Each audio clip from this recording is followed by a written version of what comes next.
everybody, and welcome to Audrey's Insights. I'm Audrey Wise, a realtor here in Western North Carolina, and today I want to talk to you just quickly about what to expect on closing day and what to expect from the closing process. One of the main questions we get asked in the beginning is, well, when do we get our keys and when can we move in? And so I'm going to talk to you a little bit about that today. The first thing you need to know about closing day is that's generally the day the buyers do their final walkthrough. Sometimes they do it the day before, but most of the time it's going to be the morning of the closing. They're going to walk through the house and make sure that it is in the same condition, if not better condition, than it was when they first made their offer. They're going to make sure that any repairs you agreed to fix are in fact fixed to their satisfaction. And they're just going to go over everything and make sure that it's all good and that they're ready to close. Assuming that it's all satisfactory to them, they will move forward with closing and you will head to the attorney's office. You'll need to take with you a photo ID. And if you're the buyer, you're going to need to take either a check or you're going to need to arrange to have the funds wired to the attorney's office in order to pay for the property that you're purchasing. The attorney's office will have instructions for you on how to do that safely and securely.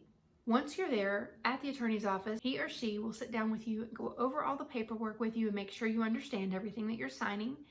And sometimes closings are as quick as 15 minutes and other times they can take up to an hour and a half. It really depends on the lender and how much paperwork is involved and how many things you have to sign. So once that's done, you are free to go. The attorney will give you copies of all of that paperwork, but you don't get the keys yet, typically. You're not supposed to anyway. The attorney has to go to the clerk of court and record the new deed.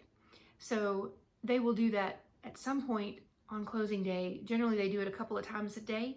And once they've actually gone and recorded it, then they're going to call your realtor, and the realtor will call you and let you know that it has been recorded. It's now yours officially. And that is when you get your keys and you can officially begin to move in. If you are the seller and you're wondering when you can pick up your money from the sale of your home, that will also depend on how you've chosen to be paid. You may be going back by the attorney's office to pick up a check, or you may have chosen to have the funds wired to your bank account, or you may have chosen to have the check mailed to you. But at any rate, they will call your realtor and let them know when those funds are available for you.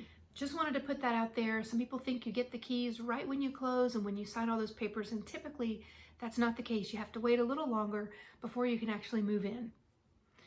If I've left anything out about closings, or if you have any questions about closings, please feel free to contact me or leave your questions in the comments. And don't forget to like and subscribe.